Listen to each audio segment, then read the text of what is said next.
Before you say anything, I know this is a re-release. I did upload this exactly a month ago today, and it's been plaguing my mind for a week or two now about whether I should really do this. But the initial upload did only get, I believe it was 60 impressions, which is how many people have seen the thumbnail. Whereas my more recent videos, for example, the summary video or the painting Diane's Hull video, have between 1,000 and 3,500 impressions. So clearly, after releasing the channel, the videos are getting a little bit more traction, which is good, very good. And I thought that the What is D&D video needed a bit more appreciation because I spent a lot of time on it, as I've banged on about incessantly. So I am re-uploading it. This is that re-upload. Enjoy if you haven't seen it already, and if you have, feel free to click away. I won't penalise or judge you. Yeah, enjoy. Right, now that that's out of the way, let's get into the video. So our question today is, what is D&D? If you've been playing or DMing for a while, don't worry if you don't know what that means, then please still stick around. 1, to help out the channel, and 2, you might learn something. Now before we actually start answering that question, let's have a little history lesson. Think about where D&D came from and how it came to be. If you already know, or don't care, then there will be timestamps down below in the bottom. Yeah, please don't just click away. So, taking you back to the very beginning, D&D was made in 1974 by the esteemed Ernest Gary Gygax, aka God. He and his company at the time, Tactical Studies Rule, stumbled into the design of our beloved game initially from their medieval war-based game Chainmail, the first simulation of a player's handbook being the rules on how to implement their game into a fantasy setting. After Dungeons & Dragons first came out, we moved into Advanced D&D, or AD&D.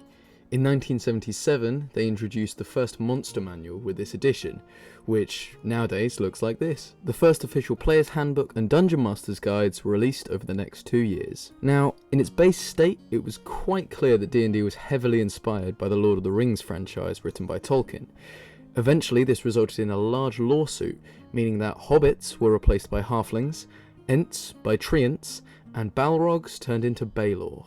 Other than that, and the satanic ritual accusations that we promise are not true, the game was an absolute hit in the 80s and 90s nerd communities, resulting in the company Wizards of the Coast, or WotC, in 1997, buying TSR, and 3 years later releasing the 3rd edition of D&D. Over the years since Lord Gygax first made the game, it has changed dramatically, at the moment with us playing its 5th edition rules. With 1D&D, the next edition, just around the corner, this video may be very outdated soon, but fear not, as I will most likely be covering that in a later video. So, on to playing the actual game. Bit of an overview, this video will now be split into 3 sections, which will also be timestamped below. The first being the game itself, and the second 2 being the 2 categories that D&D enjoyers may find themselves in: playing the game as a player, or running the game as a DM, Dungeon Master. Now, what do you actually do in D&D? For that one, I think I'll pass you back to the whiteboard. The way I and many others like to describe D&D is a group coming together to tell a story. In a basic sense, before we get into the 2 roles, everyone around the table works with each other to create the characters, places, and plot of a fantasy-based adventure. That's really all there is to it. The main thing to remember though is that decisions made are not definite. If you're here, then you probably already know that D&D involves dice. The big one here is the 20-sided dice, or what we call the D20. The general rule is say D, then its number of sides, and that's what the dice is called. If you want to do something, you roll the D20. Say you want to try and get a better deal on some potions, jump over a chasm, or search for tracks. You'd have to make a persuasion, athletics, or survival check. This involves rolling the D20 and checking how good your character is at doing that certain thing. A number will be assigned here which you add to the roll, and there's your answer. There are plenty of these different skills which you can attempt to utilise. Sorry for the interruption, I just wanted to quickly say I know this all looks terribly confusing. Don't worry. All of the little 3-letter stuff on the side I'll go over, the little dots I'll go over, I'll put all of that in a future video where I'll talk a little bit more about the character sheet, which is basically what your character comes from when we're talking about them in the game, and all the other aspects that seem really confusing here, I'll cover them later on, so don't get too worried about it. Alright, back to the rest of it. Rolling each of these is what we call making an ability check. Depending on how much you want the price down or how wide the chasm is, the DM will set a number which you have to meet or beat with your total ability check. Failing in some cases could have dire consequences. The number that the DM assigns is called a DC, or difficulty check. As a player, you will be making lots of ability checks. They dictate your every action, so I think this is the perfect time to dive into that role a little bit more. When in the fantasy world of your D&D game, you as the player embody one specific person within this universe. You describe what they would like to do, and at times have conversations at the table as your character. The clips I'm about to show you are segments from the hit D&D stream Critical Role, which truly exemplifies what you have to do as a player. Liam, if you would like to describe your character, please. I'm pretty filthy. I have sort of a mess of reddish-brown hair, and really filthy road clothes. I wear a long coat that I slept in. I slept about 20 hours last night. Geez, unshaven, a bit of a mess. So far, you're just talking What about color current are your Liam right now. eyes? I need visual. They're blue. There you go, character. I am a little goblin girl. I am a goblin. So, you know, the green skin, the green hair, the yellow eyes. And she wears not great clothes, just like her traveling companion there. She kind of hides in the shadows a lot because she knows goblins aren't kind of welcome in this part. And that's about it. I mean, she's a little skittish. Did you hear all that coin hit that table, Caleb? I did. It's on the table, though, so I think on the table it will stay. Yes, but we could follow them out. We could try spider eyes. Any of those could work Are you together. guys staying here? This blue-skinned tiefling suddenly leans over to view at the table. Don't move. 7 silver Don't- for you. Don't move. Tieflings can only see movement. And 16 copper. I don't think It's that's very true. true. We have a hard time seeing things that aren't moving. It's very true. But I can hear you. You should take a bath. You know they have showers here. It's possible. What now? You bathe yourself in water. No, I've bathed before. Yeah, I know what a bath Because you is. smell really bad and it's wafting over this direction. I'm just letting you know. I would hate if I smelled that bad and someone didn't tell me. You know? I have only just met you. Hi, I'm Jester. Hi, I'm Caleb. Nice to meet you, Caleb. How much silver did I just get? 7! Woo! See these long, elegant robes of deep green and gold, and this big smile on his face as he spins around. Yes, I'm happy to help you. DM, sorry, DM, Yes. before I engage in this. You said I've never encountered these, but I've read a lot, so I know yeah, of you know them. of them. I know Yeah. of them. This is my first encounter. Yeah. Dive in. Yeah, hello. Wow, look at those horns. I'm so sorry. You know, I have never... Forget it. I am looking for... I've been in the woods for so long. I'm so happy to be in a metropolis again. I need, ink. Before we can get to that, I just have to say you're respectfully terribly filthy. And this is an establishment that I have to insist requires some more cleanliness. And as he kind of waves his hand in front of you, you watch as all the dirt on your coat just begins to sift away.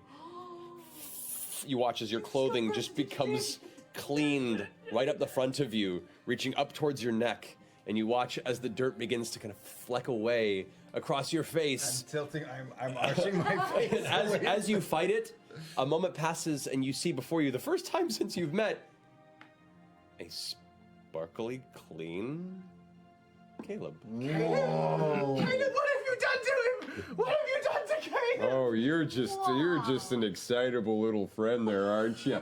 This giant hand goes out and kind of pats you on the head. It's gentle.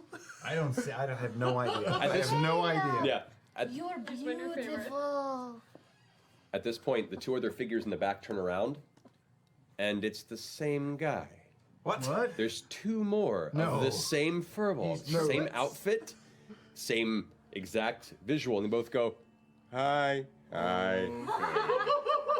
Bo, you're up. Okay, I am going to vault off of the platform that I'm on. I'm gonna go for Toya, and I'm gonna take my bow staff. I'm gonna try and take her like where her throat is and grapple her down to the ground.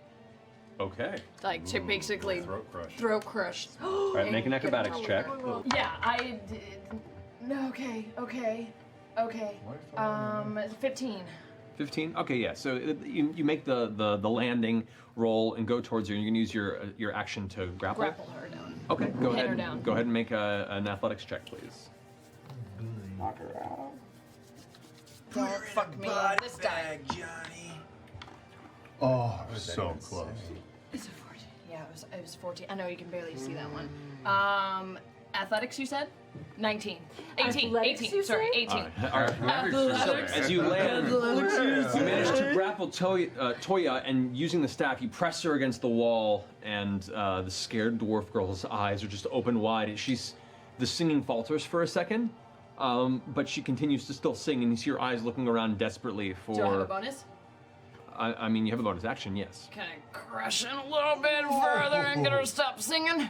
I'm so proud of you. Press that win back. Just a little. Technically, grapple is an attack, so it's attack action. So yeah, you can.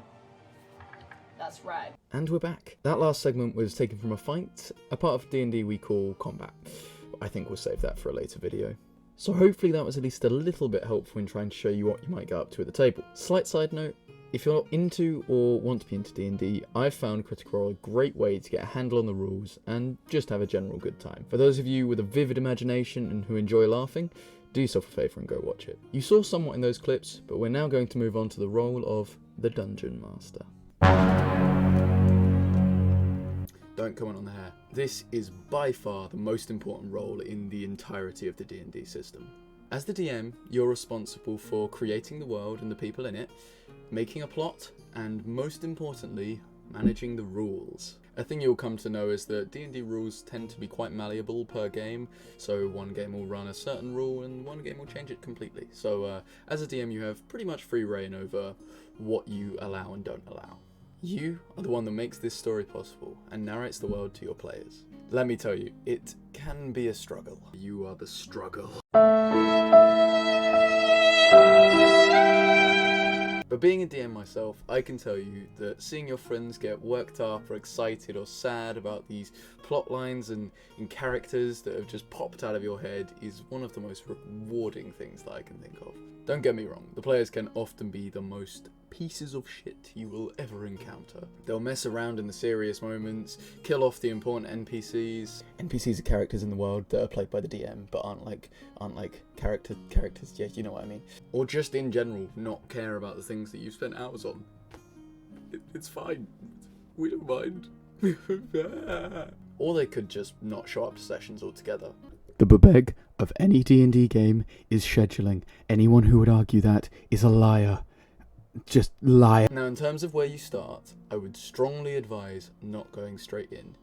Before you take the plunge, make sure you have either watched a game, like Critical Role, or played in a game, so you have some semblance of the rules. You're going to need the rules. Also, prepare yourself for things to go not quite how you pictured. Think about whether your ideal fantasy adventure is a D&D game or a book. What I mean by that is that sometimes you hear horror stories where DMs are trying to force their players, railroad is what we call that, down a certain plot line which they don't want to go down. If you think that could be likely to happen, a novel is probably the best way to tell your epic fantasy tale. Now believe me, I could and probably will make a whole series about the DM and their functions and roles. Where have I heard that before? But for this short overview, just remember at the end of the day, the people you're running for are still your friends. If you're worried about something or feeling like things are getting out of hand, talk to them. Make your feelings known so everyone can get back on with having fun. There may be times when this doesn't resolve the issue. these things being specific to you or personal issues, and the only real thing I can say there is if you're not having fun, if you're not enjoying the game that you're creating, just walk away. If you can't fix it, then don't subject yourself to that. Well, on that slightly sour note, I think that's where we're going to wrap up today's video. Hopefully that's taught you a little bit about the game of D&D, some of the history, the different parts, the basic mechanics of everything. If you want another video on the rules and a bit more in-depth on the character sheet and all that stuff, I'll probably be doing it. But you can let me know that people want that by liking and commenting and doing all the good stuff.